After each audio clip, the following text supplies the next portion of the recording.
oh, you know what you're talking about.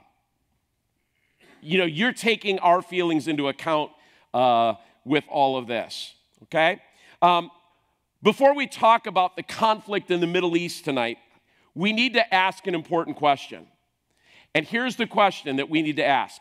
Why is there so much hatred in our world towards Jews? There have never been a people group in the history of the world that has faced more hatred and more persecution than the Jewish people have. And here's the thing, without understanding the answer to that question that I just asked, you can't properly make sense of what's happening today in the Middle East. Anti-Semitism has been called history's oldest hatred. It has taken many forms over the centuries. But what I want to do as we begin our session tonight is I want to talk about a few reasons that have been given by historians for the hatred against the Jews, all right? The first one is this: religious beliefs, right? The Jews were seen as Christ killers. By the way, that's bad theology. They are not Christ killers. But they were portrayed throughout the centuries by mainline churches, by the Catholic Church, as enemies of the Christian faith. So you had early church fathers like Tertullian, Justin, Marcion, who all described the Jews as Christ killers. Martin Luther, you know his name, right? He was the father of the Protestant Reformation. He called Jews devils. And it was the anti-Semitism that was present in the church for centuries that actually set the stage for the Holocaust in Germany, right? Jules Isaac confirms this in his book, Jesus in Israel. So, the first reason that the Jews are hated are for their religious beliefs, for religious reasons. Now, I want to talk to you about something, but I'm going to let our guest speaker next week talk to you about it in greater depth. Something called replacement theology. How many of you have heard of replacement theology? Replacement theology has been taught for centuries in mainline churches, and it's the reason that the mainline churches have persecuted and killed Jews. Replacement theology simply says this, that the church has replaced Israel as the apple of God's eye. In other words, it states that Israel has lost her chance for salvation. That when they rejected Jesus as their Messiah, they no longer had any hope of salvation. That as a nation, as a people, God is finished with Israel. And now God has moved on, and the church has replaced Israel in God's covenant. So you had early church fathers like Justin Martyr and John Chrysostom who started teaching that view in the 2nd century AD. And when they started teaching that view, all of a sudden Jews came under persecution. Jews began to get killed by Christians, right? Then in 313 AD, when Constantine declared Christianity to be the official religion of Rome, that move was disastrous for the Jews because even greater persecution began. So I'm not going to say anything more about replacement theology tonight because next week Bishop Robert Stearns is going to talk to you about that topic in depth, okay? It is a very important topic. It is a horrible theology. It is anti-biblical. There is no truth to it, but I'm going to let him unpack why and all of that stuff next week, because next week you're going to get to hear from him. How many of you have been here when Bishop Robert Stearns has been here at Life Church? Good, a good number of you. And for those of you that haven't, he was supposed to have been with us not too long ago, and then he got sick that weekend and couldn't come. It was earlier in the year, in March, but he'll be back again in 2024.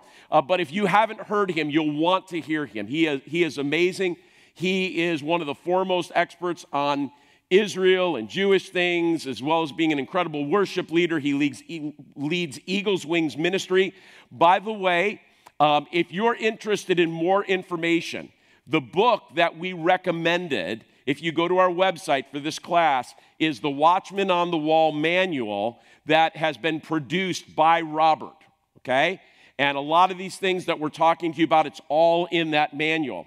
And if you go to their website and order it, and you put in this special code, all capitals, STAND, If you just use that code, STAND, all capitals, you'll get 20% off the price of the manual. So I think right now in this season, they're selling it for $15, and then you get 20% off of that. But that is a great reference book, or reference manual for all the different stuff that we're talking about. So anyway, Robert is going to be speaking next week, and you'll get to hear him and his take on some of the things that are going on. But in 1933, we're still talking about why are the Jews so hated? Because of religious beliefs. In 1933, the Vatican signed something called the Concordant. They signed that with Adolf Hitler, officially recognizing the Nazi government in Germany and vowing the allegiance of its priests to Hitler. All right? You need to understand that the Vatican never opposed what Hitler enacted in Germany towards the Jews. Why? Because they believed in replacement theology. They don't really care about the Jews. It wasn't until 1960 that the Catholic Church finally renounced anti-Semitism. So for centuries, the Catholic Church was anti-Semitic. And in 1997, the Catholic Church repented and admitted its direct role in the Holocaust. But you need to understand that the Protestants were no better during World War II. And the Protestants mainline churches have been no better throughout the centuries. Martin Luther, as I said a moment ago, the father of the Reformation, was a horrible anti-Semite. We thank God that he started the Protestant Reformation, that he stood up against the Catholic Church. But sometimes even our heroes have flaws. And Martin Luther's great flaw was that he was an anti-Semite. He believed in replacement theology. And he literally Martin Luther called for the extermination of the Jewish people. Now, here's why that's important. Because Luther became Germany's most famous and beloved theologian. So who do you think started quoting Martin Luther beginning in the 1920s, all the way through the 1930s, and all through World War II? Hitler. His best quotes came from Martin Luther to support his view that the Jews should be exterminated. He said, look at our most famous theologian, Martin Luther, said we should exterminate these people. I'm just doing what Martin Luther said. I'm just carrying it out.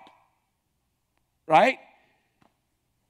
I have a phrase, and all of the students in Life School of the Bible have heard it, and all of my Sagu Life students have heard it. Bad theology leads to bad things. Bad theology has bad consequences to it. Martin Luther had bad theology when it came to the Jews, and 6 million people died because of it. Because Hitler used him as his poster child. So the first thing is their religious beliefs, all right?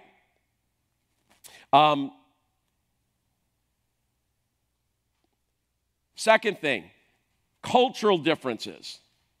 Jews have always been different. Jews have always lived differently than other people. Jews refused to intermarry. They observed Sabbath. They observed circumcision. They lived in community. They stuck together, all right? Very tight-knit community, very family-oriented. Remember, it was God's intention for the Jewish people to live differently. Why? So that they could be a light to the world and they could point the way to Him. And if you're living like everybody else, you can't point the way to Him. It's the same truth that we as Christians are to live by today. We're supposed to be different from the rest of the world. Why? So that we point the way to Jesus. So if we're the same, if we're doing the same things, if we hold the same views, if we have the same morality as our neighbors who don't know Christ, how are we going to be a light? Well, that's the same principles with the Jews. And so because of cultural differences and because the Jews have always been different, there's been a lot of hatred and bigotry toward the Jews. The third reason is jealousy.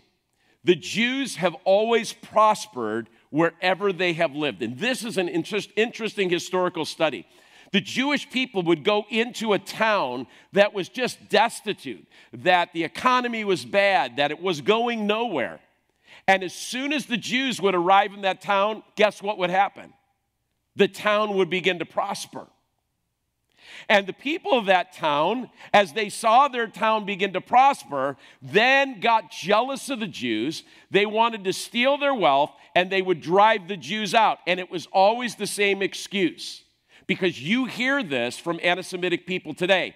The Jews want to take over the world.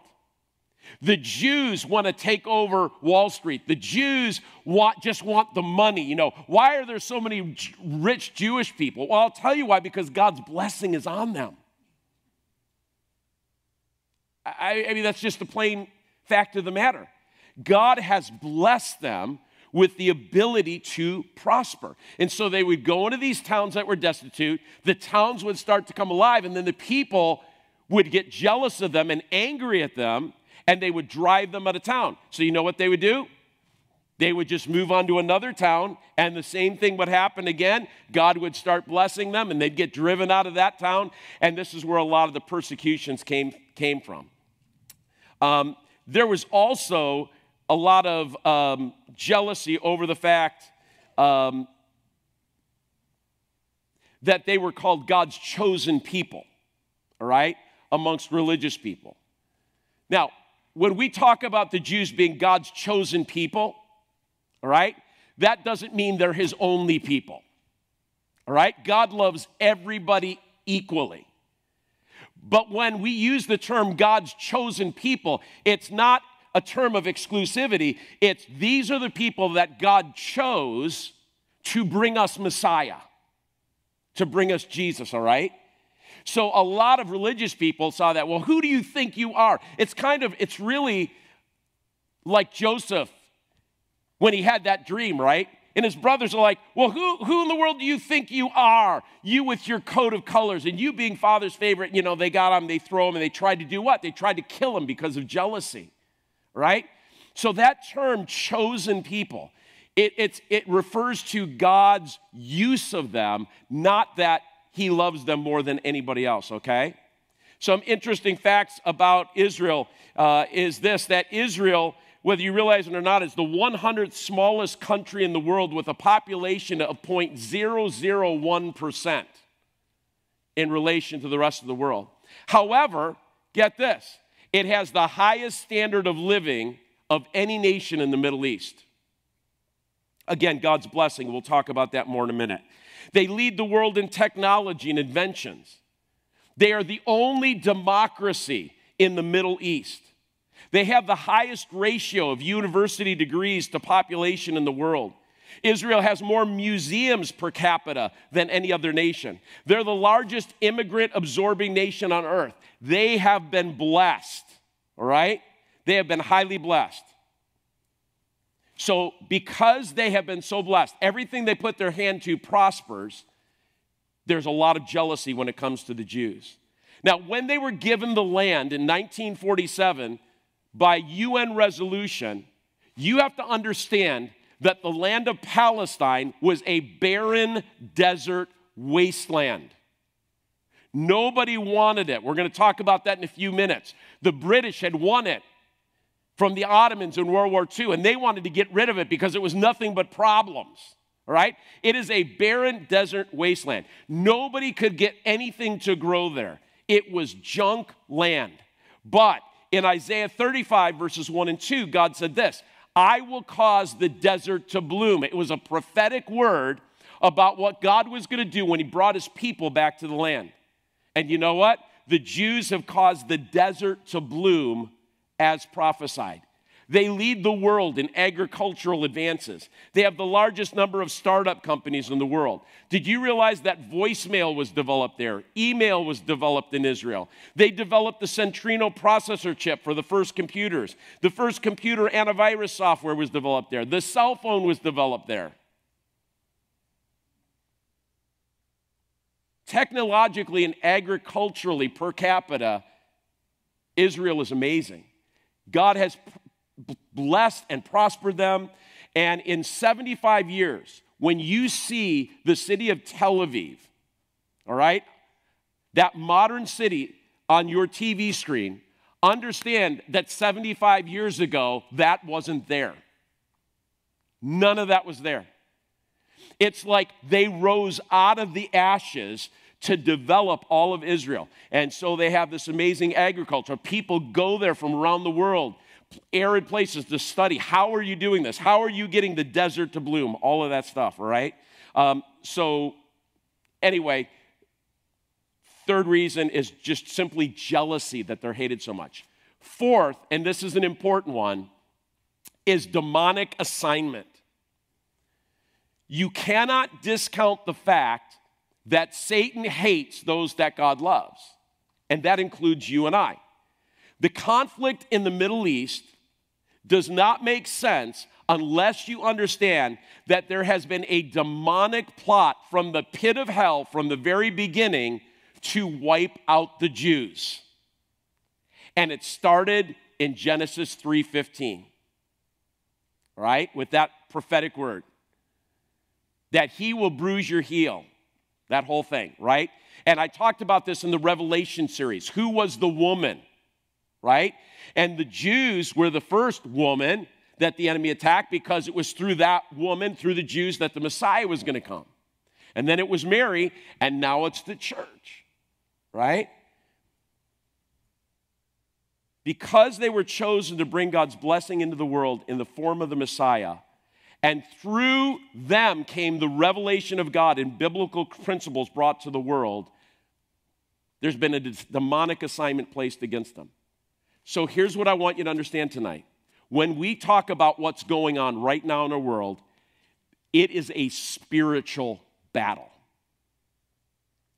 I know there are flesh and blood sides that are fighting, but what you need to understand is that this is a spiritual battle.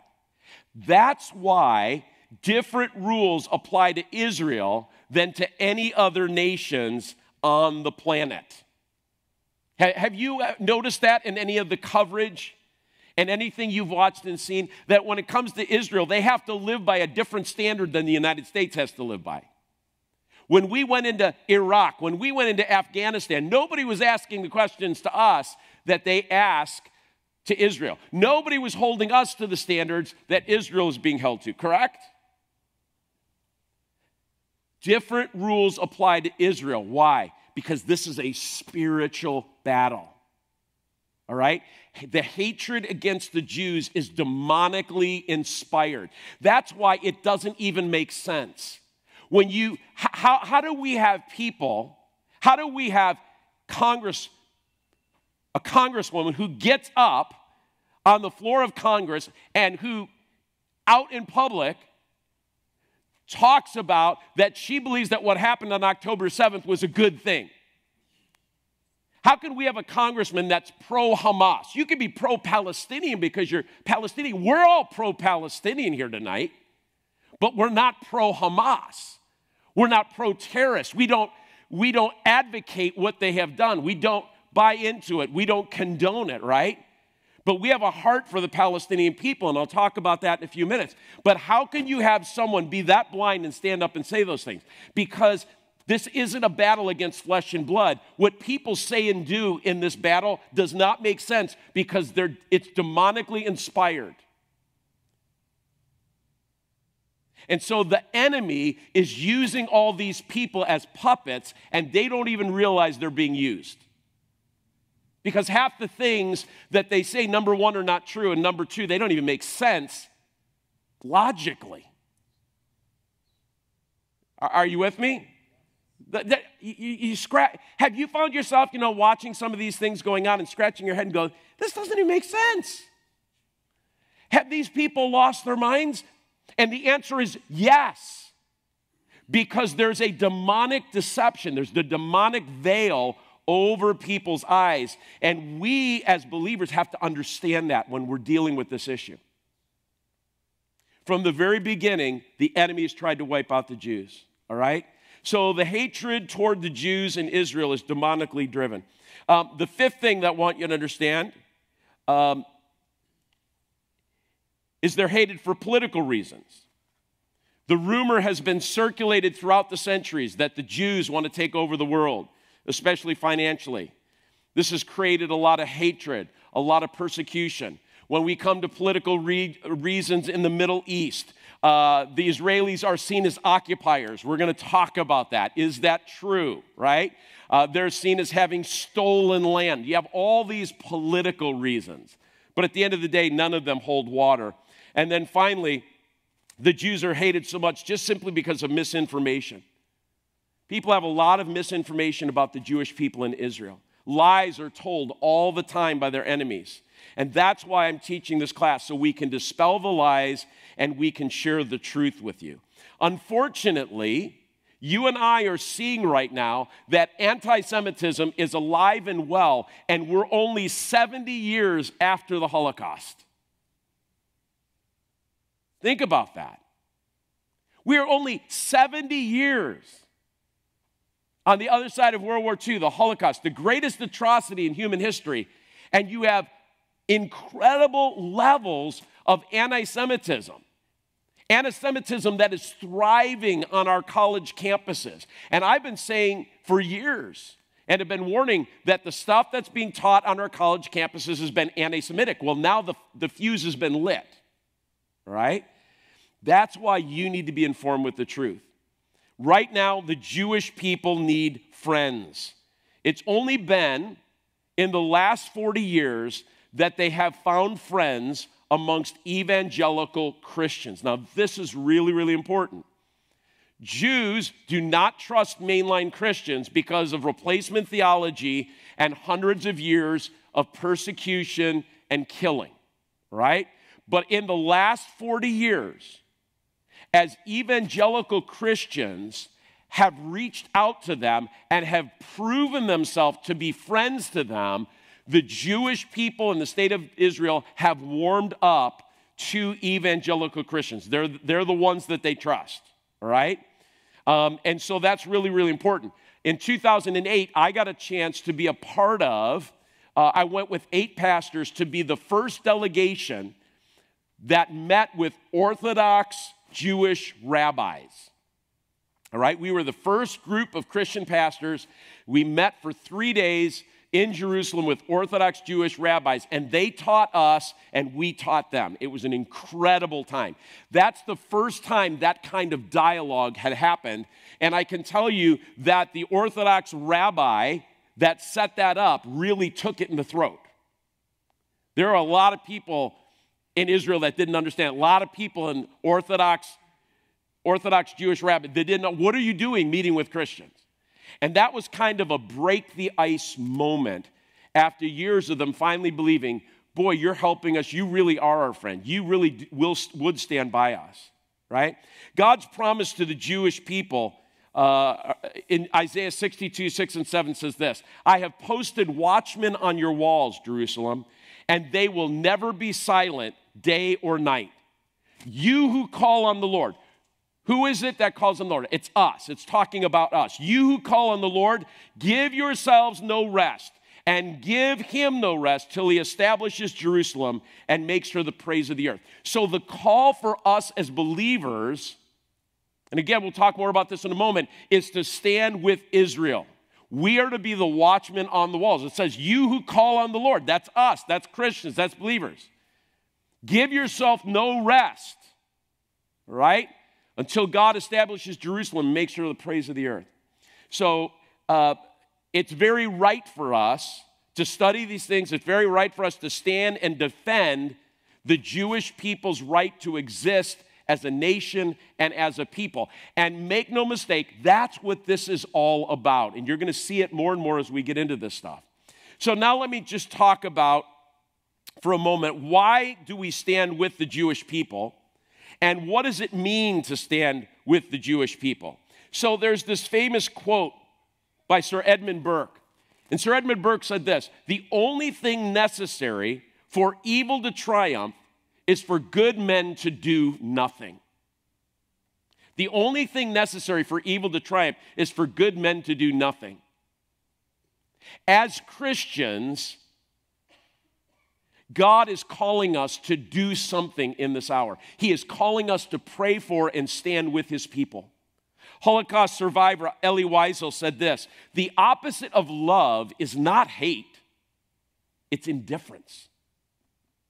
And there are a lot of people, there are a lot of Christians that are just, They don't hate the Jews, but they're indifferent. Elie Wiesel said, the opposite of love is not hate, it's just simply indifference. It's not caring. As Christians, we have to stand with the Jewish people. And the time has come now when we're going to have to decide whose side are we on. Again, Israel has become the dividing line in the world. And when we decide, here's what I'm going to tell you. It's not going to be easy, and it's not going to be comfortable. In fact, it will be costly to stand with Israel. Do you see even now how the nations of the world and the peoples of the world are lining up against Israel? And the longer this conflict goes on, the greater the pressure will become on all of you from your coworkers, from your family members, from your neighbors, to cave and not support the Jewish people. And that's the pressure that our nation is going to face. If you ask me what my number one concern is right now, my number one concern in this whole conflict is not whether the Jews are going to win the conflict or not, because they are. They will win. My number one conflict or cause for concern is, will America win? And here's what I mean by that. Up until this point, our president has stated unequivocally that we stand with Israel and that Israel has the right to go in and do what they need to do to get rid of Hamas. But my concern is, for how long will he be able to hold that stance? Because right now, many of his own party members are calling for him to demand a ceasefire. People all around the country are calling for him to demand a ceasefire. They're out protesting. They're out doing this. Will he be able to? Because, you see, to stand with Israel is costly. It's not comfortable. It's not easy. Just like it's costly and uncomfortable, and it's not easy to stand for Christ in this world, right? It's the same thing when it comes to Israel. So my greatest concern is that America will cave and turn its back on Israel. And when we do, we're going to be in trouble. And we're going to come to that in a second. All right? So why do we stand with the Jewish people? And what does that mean practically? Okay? Why do we stand with the Jewish people? Number one, because the Jews gave us the scriptures and the Jews gave us the Messiah. And we owe them a debt of gratitude. That's why we should stand with God's people. Never forget this. The roots of Christianity are Jewish. Jesus was Jewish. He was not American. He was not German. He was not Japanese. Jesus is a Jew. Notice I didn't even say Jesus was Jewish. Jesus is Jewish. Right? We have to remember that. We owe them a debt of gratitude. The Bible says very plainly in the New Testament that we, the Christians, were grafted into the Jewish vine. We didn't start out here on our own. We come from their vine. We were grafted into the vine, all right? A second reason that we stand with Israel is because there is a biblical mandate for us to bless the Jewish people, right? God said in Genesis chapter 12, verse 3 to Abraham, I will bless those who bless you, and I will curse those who curse you. And through you all, the families of the earth will be blessed. Through you, Abraham, the families of the earth will be blessed. So there's this biblical mandate that we are to bless the Jews. We're to stand with the Jewish people. The third reason for standing with them is because our welfare as a nation is tied to their welfare.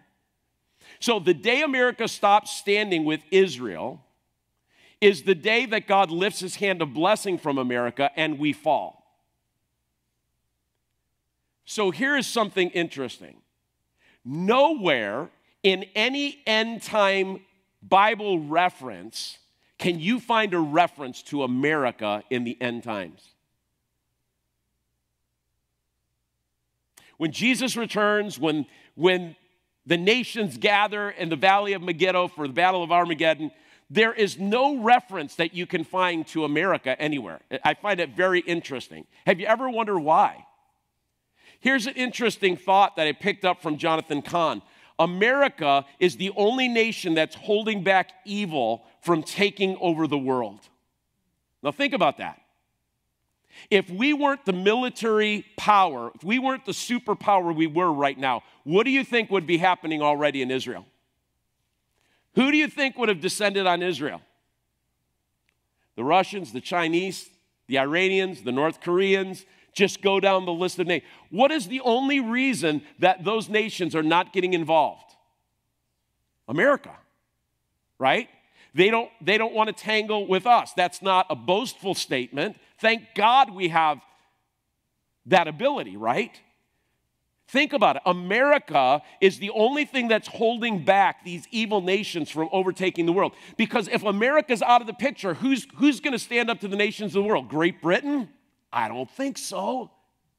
By the way, how many of you know when the vote was taken in the UN last week to condemn the actions of Hamas, that Great Britain abstained from the vote? Do you realize that that resolution in the UN to condemn the actions of Hamas did not pass in the United Nations? The only ones that voted yes were America and a few other nations. Great Britain abstained. You know what an abstention is, right? It's a coward's no. This is why Britain is all messed up. Once the most powerful nation on the planet, right? And so there are all of these things happening. Again, there's this dividing line, right? So if we're not in the picture when you go to Ezekiel 38 and the nations come out of the north to attack Israel, how are they going to do that? America's not in the picture for some reason. So my concern is, one, either we get defeated, or number two, we turn our back on Israel, God lifts his blessing on America, and we get defeated.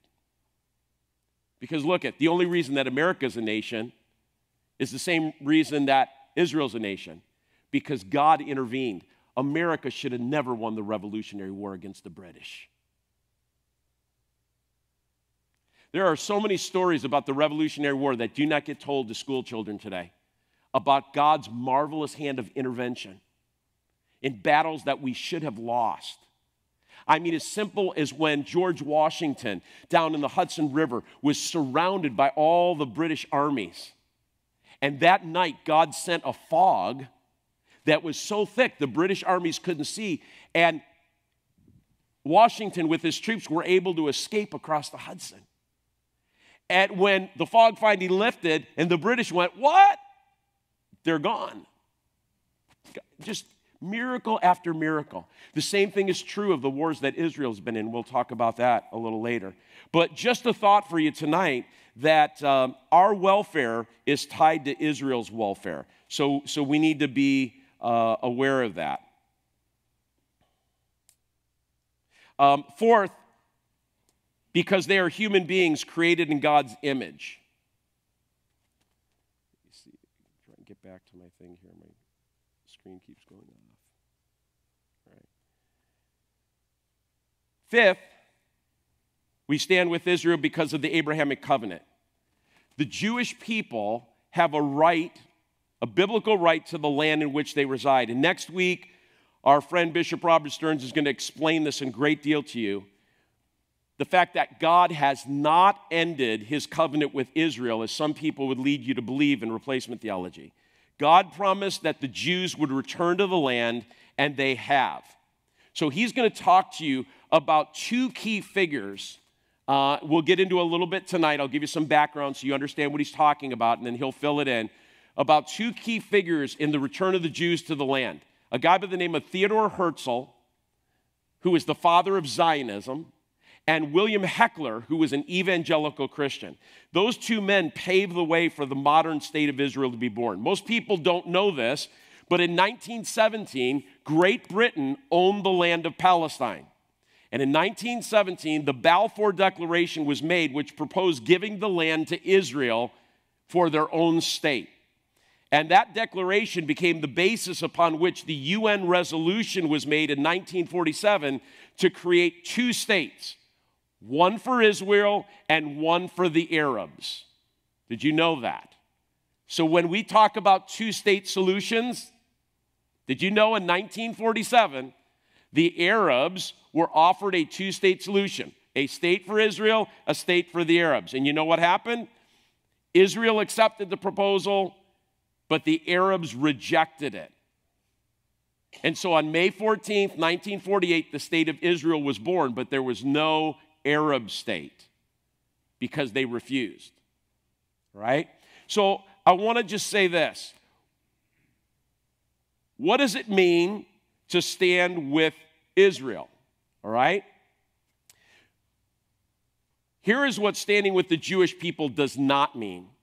It does not mean that we agree with every decision and policy of the Israeli government. This is important for you to understand when you talk to people. When you say, I stand with Israel, it doesn't mean you agree with everything the Israeli government does, because they do dumb things just like we don't agree with everything our government does. They do dumb things, right? Are you with me? Does that make sense?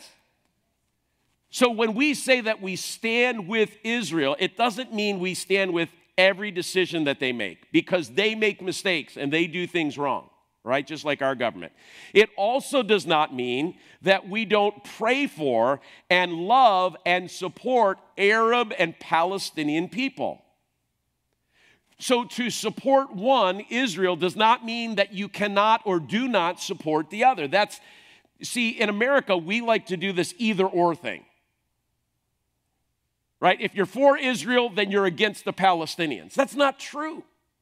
That's flawed thinking. It can be both and, all right? And those 2 points are very important when you're communicating to people. That when I say I stand with Israel, it does not mean I agree with everything the Israeli government does, and it doesn't mean that I'm against Arabs or Palestinians.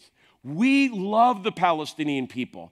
We are heartbroken over what they are having to go through and endure because of the decisions that are made by their terrorist leaders, Hamas.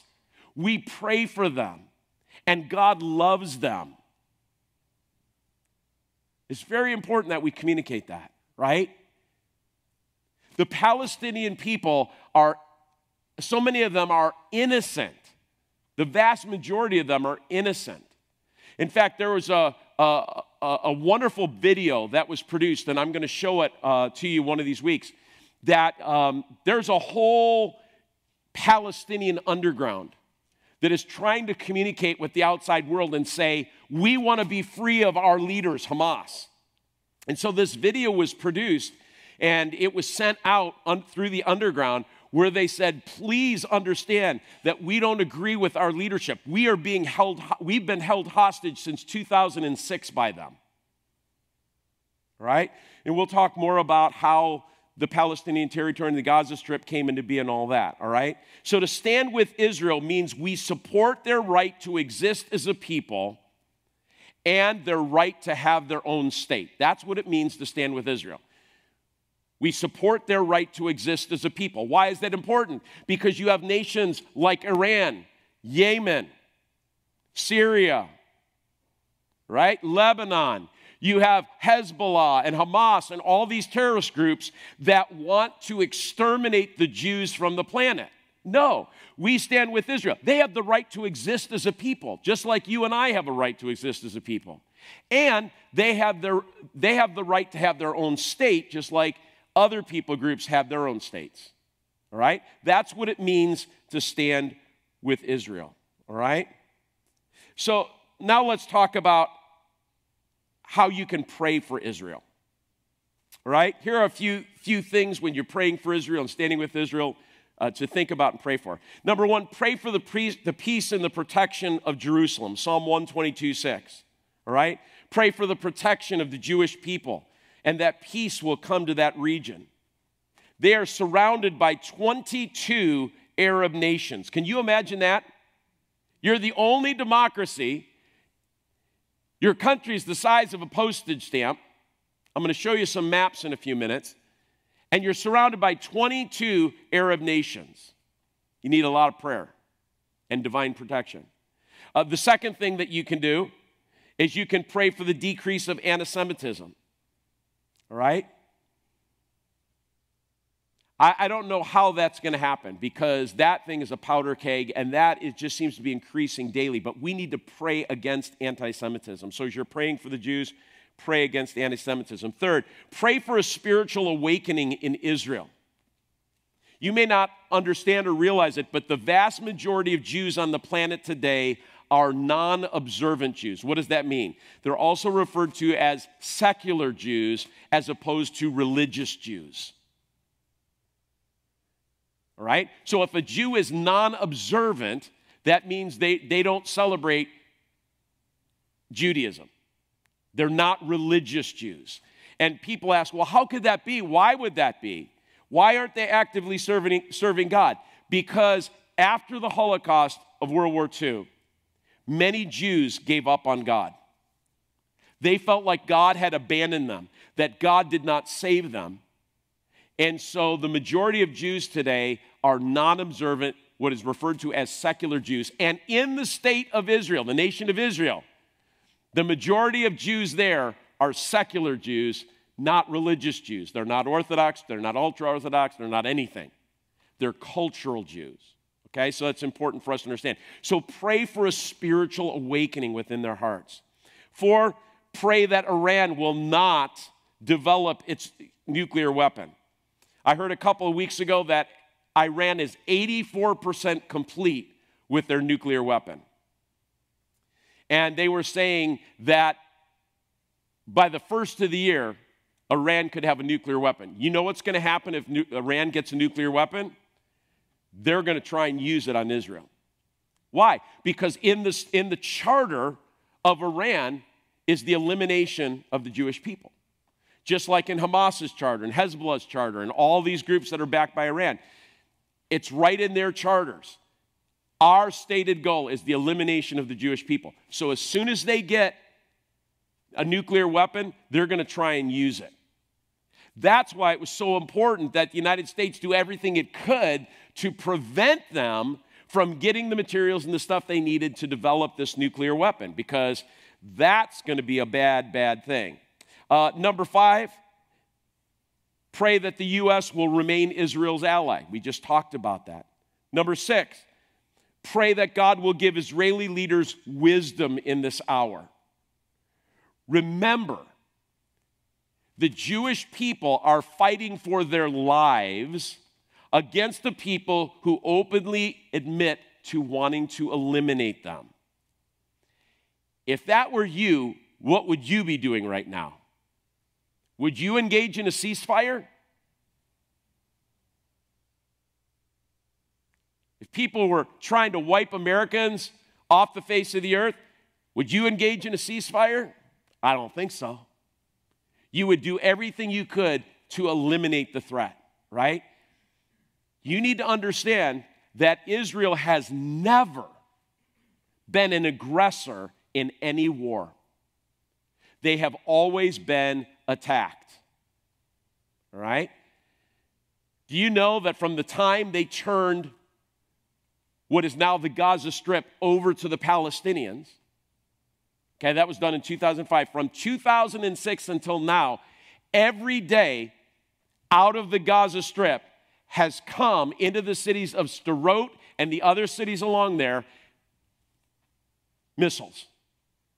I was in Sderot in 2008. And when I was there in 2008, there hadn't been a day since 2006 that missiles had not been launched either in the morning or the evening onto the city of Sderot. It's a funny story. Robert knew I would never go there.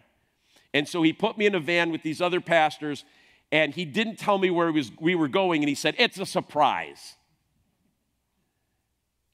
All the other pastors are snickering the whole ride down because Robert knew if he would have told me we were going to the town where their missiles are coming in every day, I wasn't leaving the hotel. So he gets me in the van, and about 10 minutes away from Sderot, I'm like, "Robert, this kind of looks like a war zone." And all these pastors start laughing. And then Robert goes, Well, I wasn't exactly truthful with you. We're going to Sderot. Well, I knew what Sderot was, but what am I going to do now? I'm out in the middle of nowhere. I'm 10 minutes from the place, and we went there, and the hours that we were there, no bombs came in. But as soon as we got there, the mayor greeted us, and they have these cement pillboxes. They look like telephone booths, except they're complete cement. And they're all over, like every intersection on all the streets. And the mayor said, if you hear the siren go off, you've got 15 to 17 seconds to get into one of those things and close the door. And each one holds like 3 or 4 people, or get to another shelter.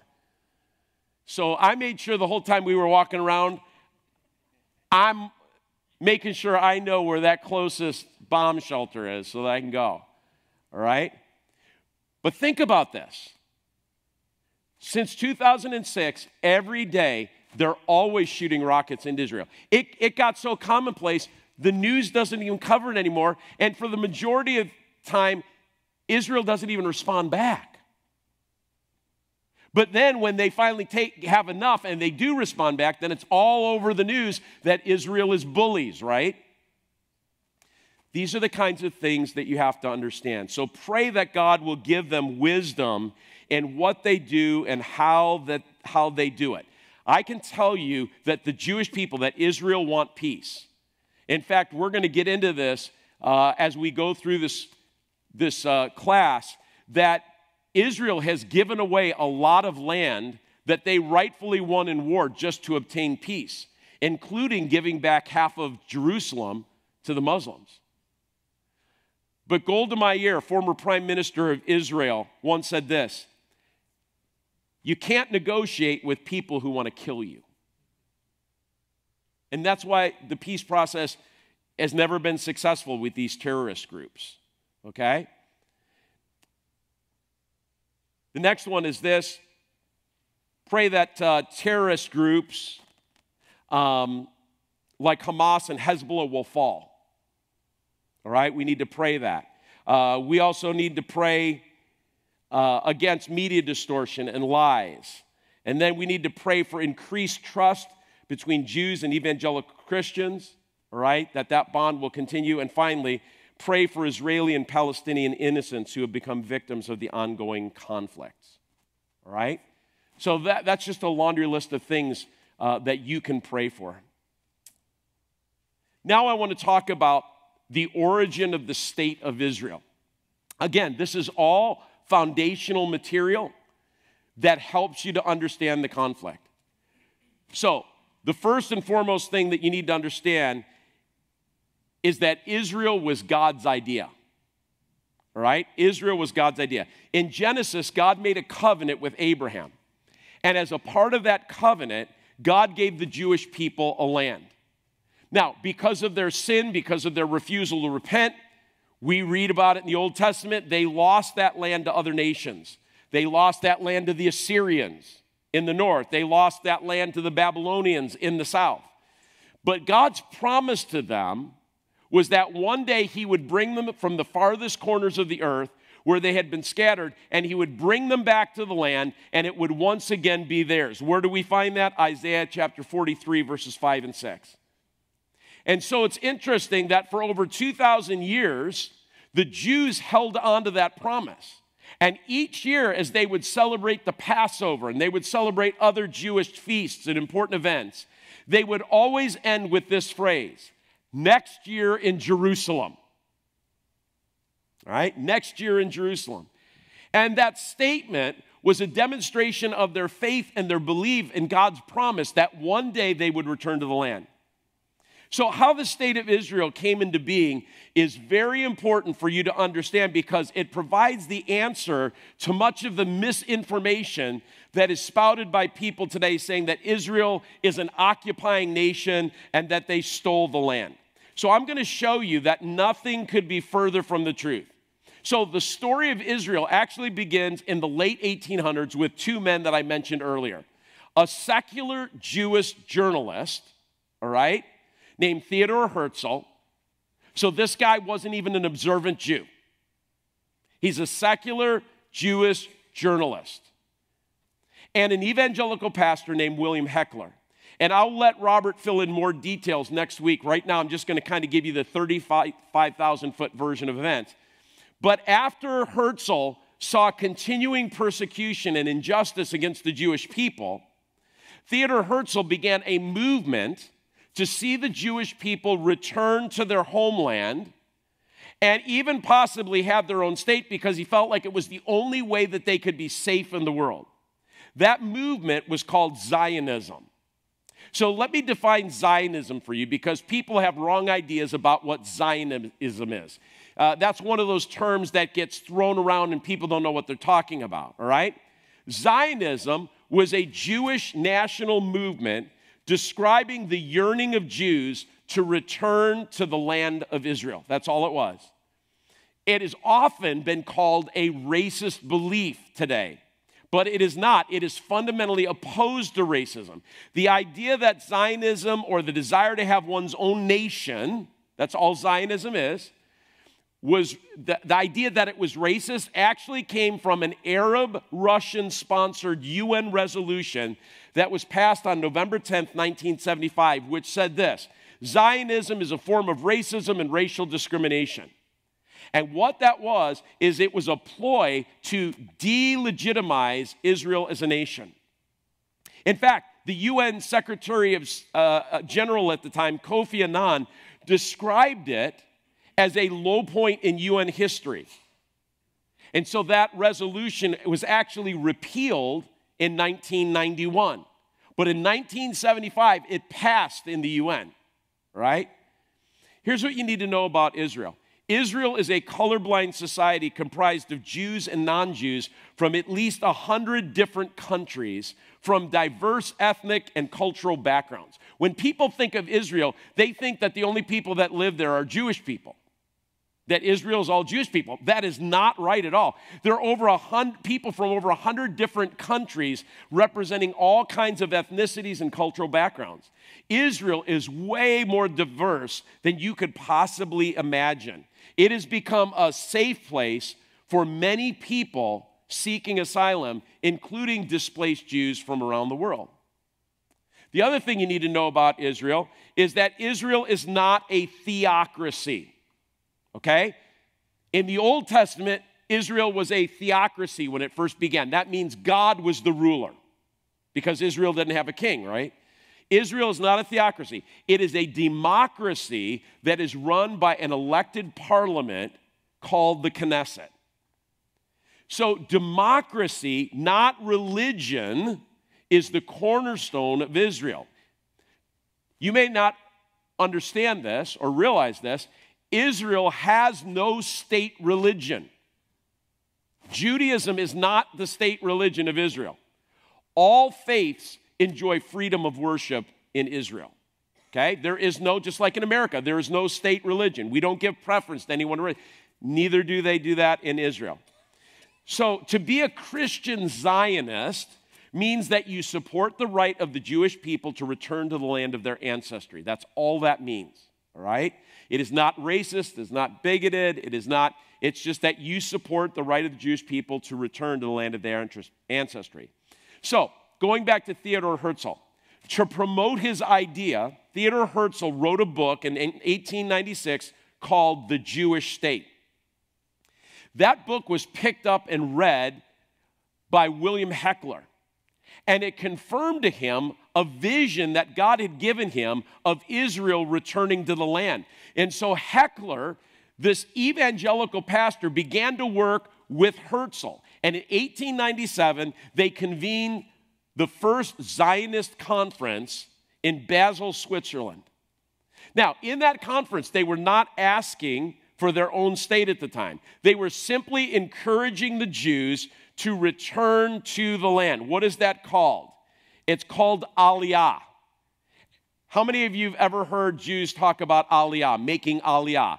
Making Aliyah is when a Jew returns to their homeland, all right? And the word Aliyah simply means this. It means going up, all right? Going up.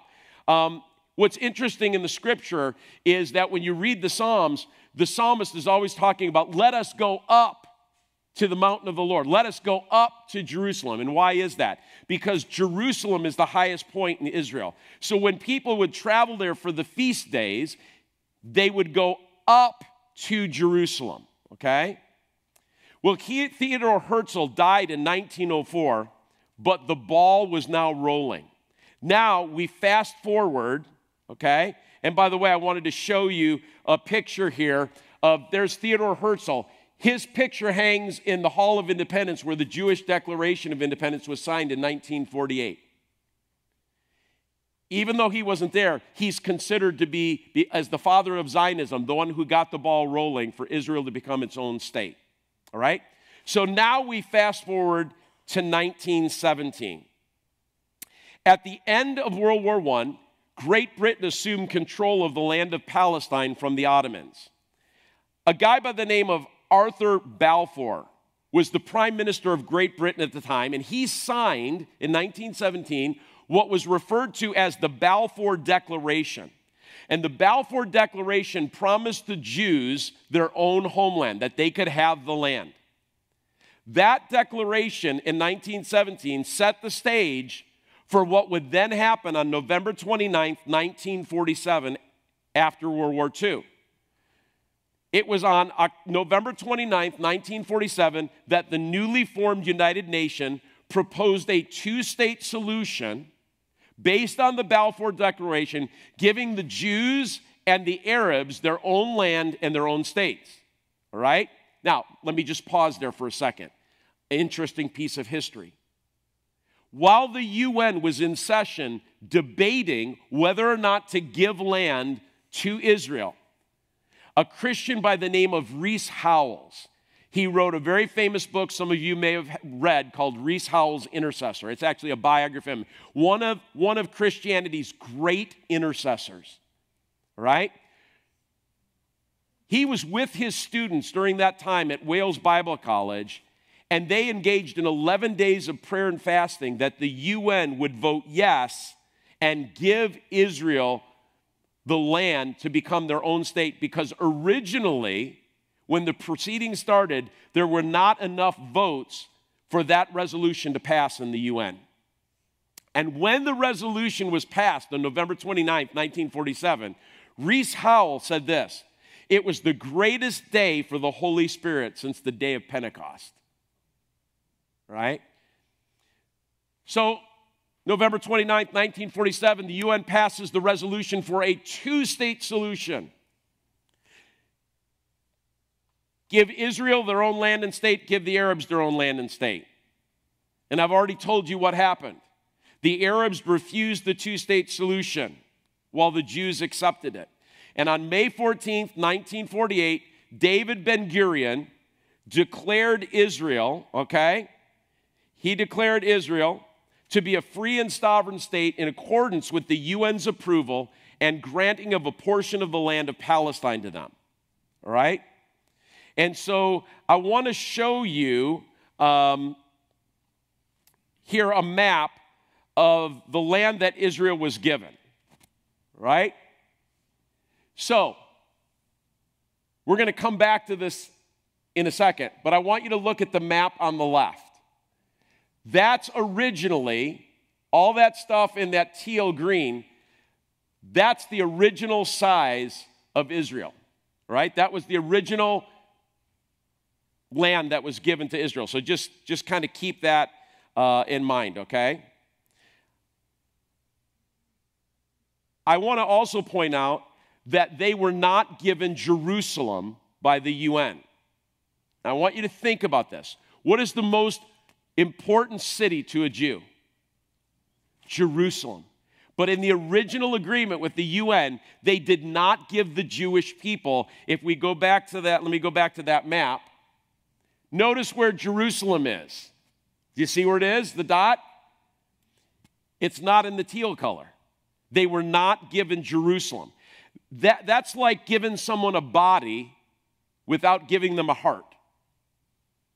Because Jerusalem is the heart of Judaism. It's the heart of Jerusalem. It's the heart of the Jewish people, all right? But get this. The Jewish people took the deal anyway. even though they didn't get Jerusalem, they still accepted the deal from the UN. Why is all this important? Because it's important that you understand that Israel did not steal anybody's land. Are you all seeing this? It was given to them by the declaration of the UN. And a two-state solution was proposed back then that would have eliminated all of this stuff that's gone on since. It was given to them through the Balfour Declaration and by a UN resolution. They are not occupiers. The land was given to them.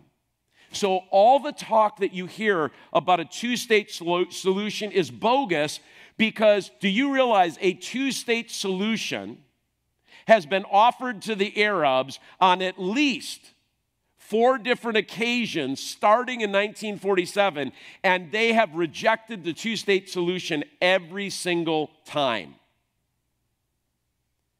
Israel would be happy with a two-state solution. Israel has offered and agreed to a two-state solution multiple times. So the question we have to ask is why, when a two-state solution is offered, since that's what you hear about all the time, we want our own state, we want Palestine to be free, we want, all right? We've been around this bush before. Why do they keep rejecting it?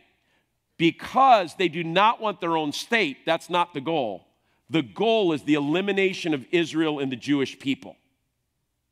And that's why the Arabs will never agree to a two-state solution.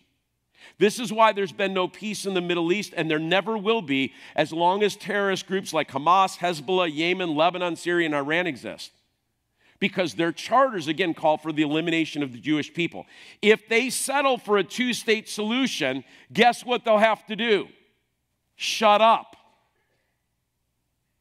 And they'll have to run that state. And they'll run that state like they've run the Gaza Strip. They'll run it right into the ground. They don't want a two-state solution because their whole goal is to keep this conflict going so that they can make Israel look bad and turn the world against them and hopefully eliminate them. Therefore, it's in the best interests of these terrorist groups to keep the people of Gaza poor and destitute, and to even see them killed for political reasons because it suits their agenda. And this, my friends, is what people do not understand and they do not grasp.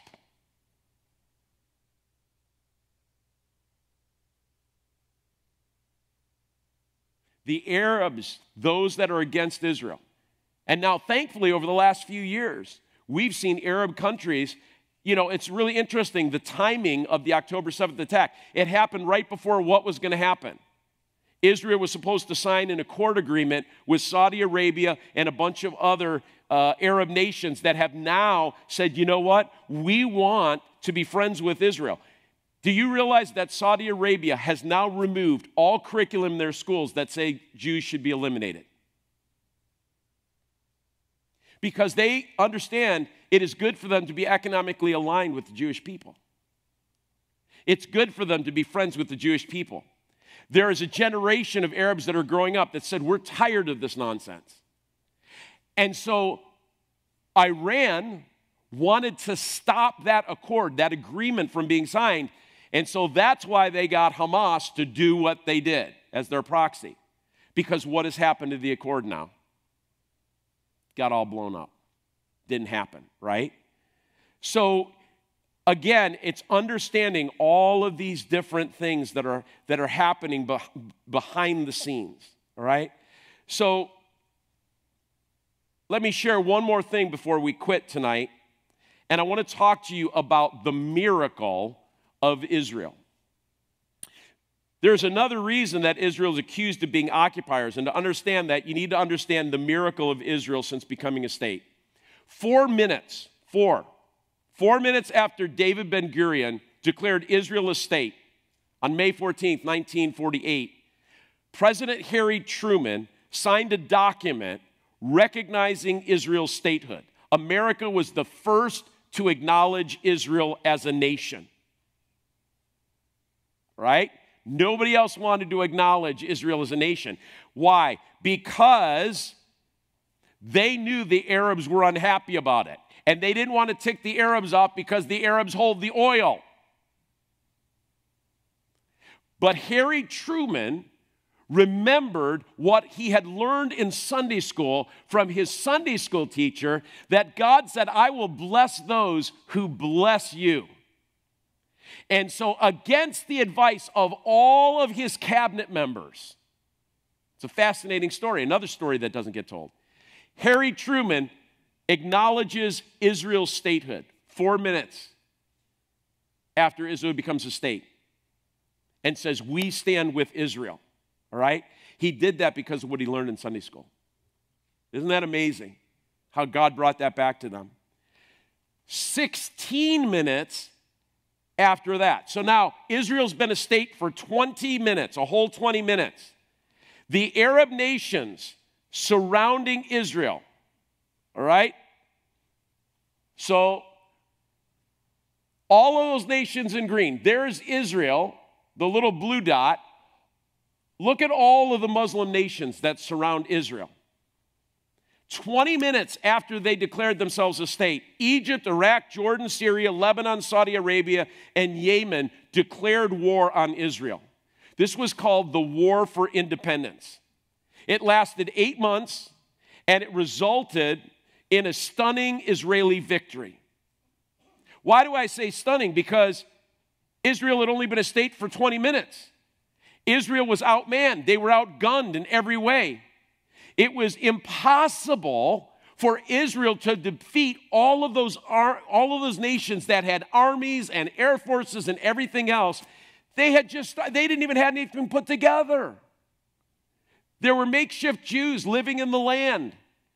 So, except for God helping them to win, they could have never won the war for independence. Here are the facts. They had 18,000 men, 10,000 rifles. So they didn't even have a rifle for every man. They had 3,600 machine guns. They had 2 tanks and 4 planes. And 2 of those 4 planes got shot down the first day. Can you imagine America going to war against anybody with that kind of resource? They were fighting against full air forces from the other nations. But by the time the war was over, Israel had won almost 3 times the amount of land that they had originally been given. So now, here's where the facts are important. Originally, they were given 3,000 square miles of land in the UN agreement. But after the War for Independence victory, they had 8,000 square miles of land. So they increased by 5,000 because guess what happens when you win? You get territory. Every time America won a war, it got what? Territory. All right? So after the War of Independence, they now move from 3,000 to 8,000 square miles of land. Now fast forward to 1967. Egypt launches a surprise, unprovoked attack against Israel during Shabbat. Okay? Shabbat is sundown Friday to sundown Saturday. That's their Sabbath, Shabbat, all right? This was referred to as the 6-Day War. Why was it referred to as the 6-Day War? Because Israel beat Egypt in 6 days. Again, they were outmanned, they were under-resourced, but they beat the Egyptians in an embarrassing defeat. A victory that could only be attributed to God. And so now look what happens. After the 6-Day War, Israel's landmass grows from 8,000 square miles to, get this, 26,000 square miles. Because, you see what's in the lighter teal color? The Sinai and the West Bank and the Golan Heights at the top? Look at the original land. And now look at after 1967. Because of the 2 wars, the battle for the War of Independence and the 6-Day War, Israel wins all of that land. Right? So see where Gaza is? Israel won that. West Bank, Israel won that. Golan Heights, Israel won that. Now Egypt is ticked off. They're embarrassed, all right? And now the rumors start to fly. Israel has stolen our land. How ridiculous. They did not steal their land. They won their land. Now, fast forward to 1973, because there is a third important battle that you need to be aware of. In 1973, embarrassed by their defeat in 1967, Egyptian President Anwar Sadat, how many of you remember that name? Because later in the 1970s, Anwar Sadat and Menachem Begin, the Prime Minister of Israel, signed a very important peace accord between the Jews and the Egyptians that is still held to this day, all right?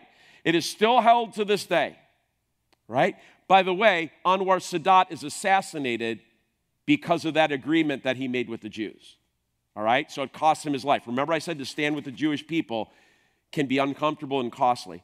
But in 1973, Anwar Sadat, because he's embarrassed by his loss in 67, decides to attack Israel again and get back the land they lost and restore national pride. So they attacked Israel on Yom Kippur, October 6, 1973. And this became known as the Yom Kippur War.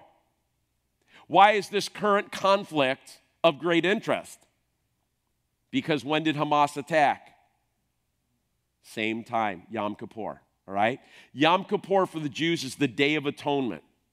And so this war lasted for 19 days, the Yom Kippur War of 1973. And again, Israel won in a stunning upset. And the victory could only be attributed to God. Now, Israel's landmass moves from 26,000 square feet to 26,000 square miles to 36,000 square miles. All right? So let me just put this map up on the screen. And here's a map that shows you what happened. All right? So we have the West Bank outline, but notice the progression. 1917, the Ottomans have it. Then the British have it. 1918, 1946. The first UN resolution, all right? Look at how small Jewish Palestine is. And by the way, Arab Palestine and Jerusalem in there, that was supposed to be the second state, all right? And then you move to 1948, and then you see Israel go greater, and then Six-Day War and Yom Kippur War.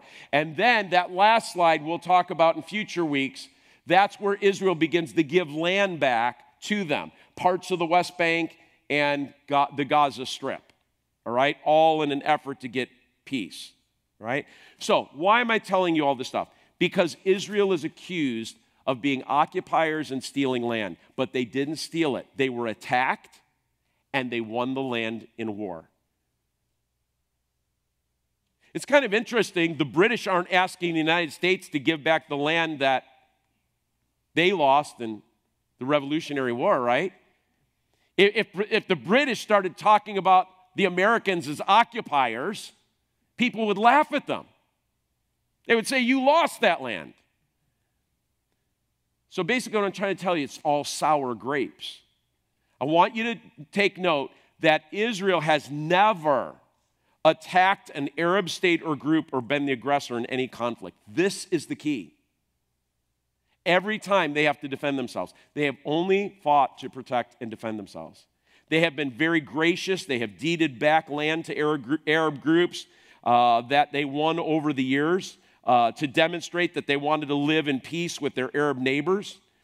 But nothing Israel does is ever good enough. Why? Because the goal is their destruction. And so in coming weeks, I'm going to talk about the land that Israel has given back, including half of Jerusalem, which they won outright. But then they gave half of it back as a gesture of peace, including the Temple Mount. All right?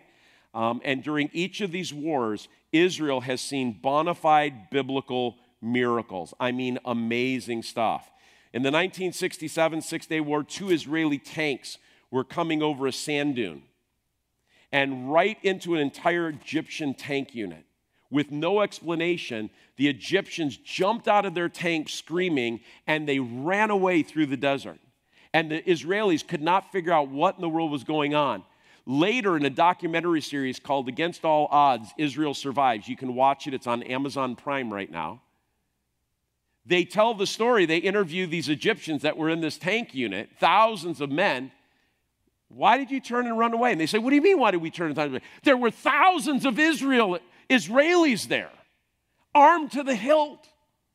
They were going to wipe us out. And the Israelis are like, we had 2 tanks and a couple of men. It's a miracle of biblical proportions. And so whether it was the War for Independence, the Six-Day War of 67, or the Yom Kippur War in 1973, there are all these miracle stories that Jewish combat forces tell of strange things like that happened where they won when they shouldn't have won. And then one of the last things I want to tell you about tonight that is very, very important, because it has to do with the current conflict over Gaza and the Palestinian people. You need to understand that there have been Jews that have been living in the land of Israel.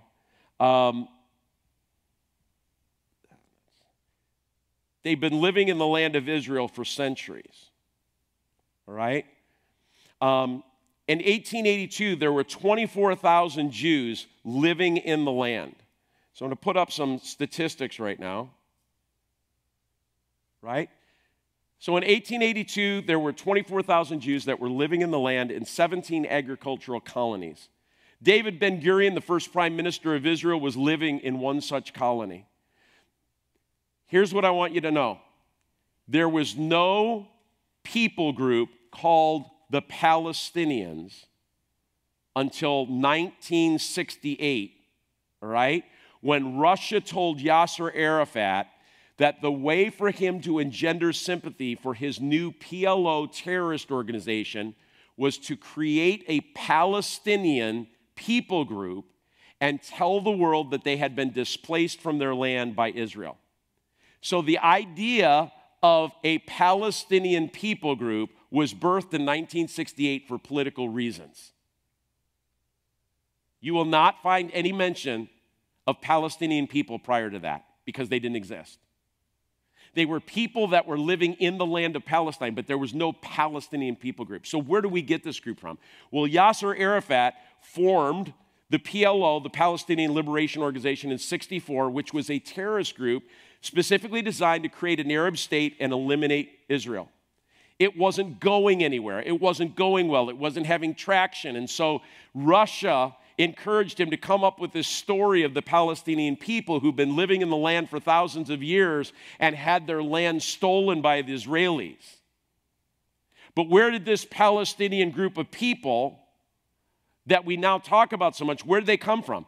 They were Arabs who were living in the land of Palestine in 1948 when they were told by their Arab brothers who were attacking Israel in that first war to leave the land so that they could be safe.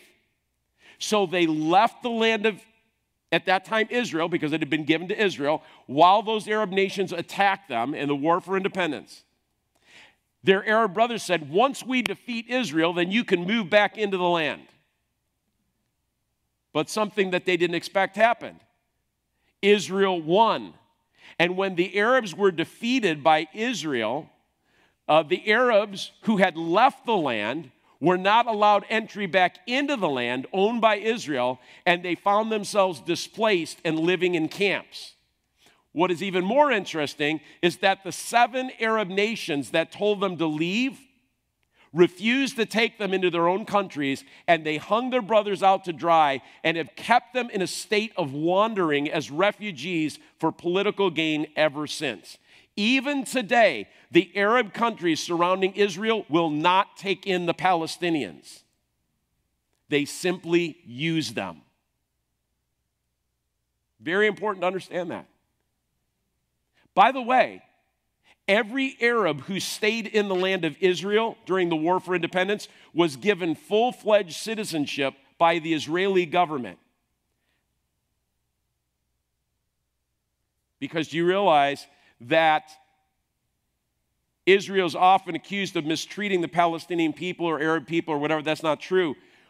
All of the Arabs, 26% of the Arab or the Israeli population is Arab. They have full citizenship, full voting rights. They sit in the parliament, and even there's an Arab on the Israeli Supreme Court. All right? Stuff that people don't know. And over the years, all the aid and supplies given by the world to the Palestinians never reaches them because of Arab corruption. It's all funneled to terrorist organizations. And so while the Palestinian people have remained poor and they've suffered, Yasser Arafat's widow, when he died, moved to Paris with $300 million in her bank account. Now, where did a poor shepherd called Yasser Arafat get $300 million from? Did you notice today Israel released documentation about Hamas's leaders and how they live, and that they're worth $4 billion, $4 billion, $4 billion, and $3 billion, each of their 4 top leaders. They live in lavish luxury while their Palestinian brothers live in squalor in Gaza City.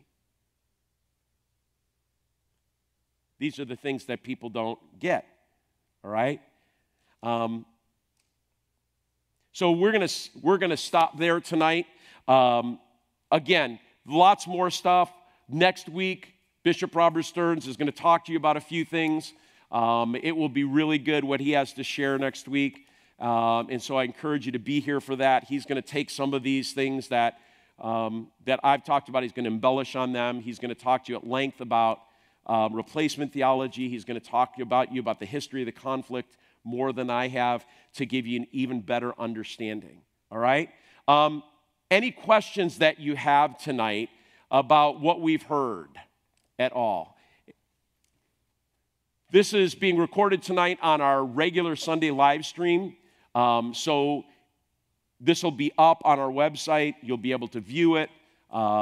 Send friends to view it if they want the information that you've gotten tonight, or other people in the church that couldn't be here, didn't watch it live. We're recording it so that it can be put up for people. Yes?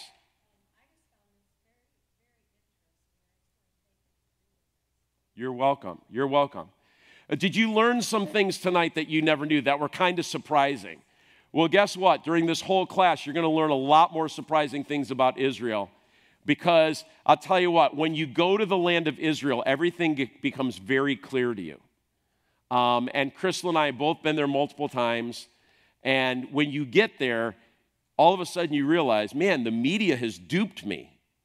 Like, there are so many lies told, and you get to go to the place, you get to see what's really happening there.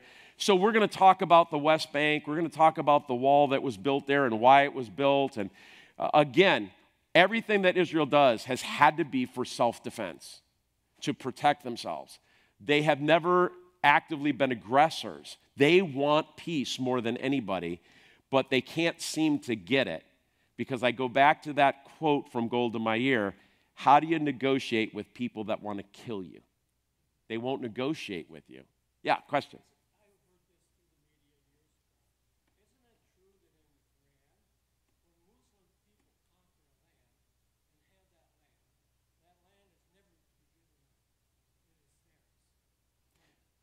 So I'm not a student of the Quran, so I can't verify whether that's true or not. So I can't really answer the question. So the question was, is it true that in the Quran, when the Muslims conquer a territory, that they're never to give it up? It's probably true. It's probably in there. I can't confirm it because I haven't studied the Quran and I don't know what it says. So that could be true. It could be false. But it certainly it would certainly tend to be in keeping with kind of the feel of things that, you know, they don't want. And when we talk about Jerusalem, Jerusalem has gone back and forth into the hands. The Muslims have had it twice. The Christians had it once. The Jews had it. There's always a battle over that. There's a battle over the Temple Mount, all of that stuff. Dane in the back.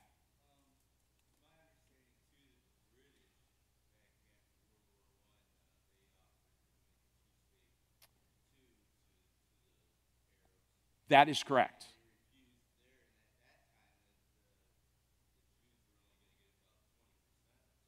Yes.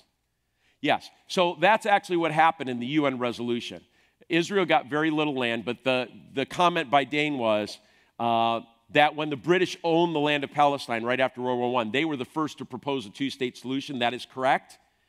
And that's what I was telling you tonight. That whole thing, that Balfour Declaration, didn't come to manifestation until the UN resolution, November 29th, 1947, when they offered the two-state solution that was proposed by the Balfour Declaration. And yes, the amount of land that Israel got was very little, and it did not include Jerusalem.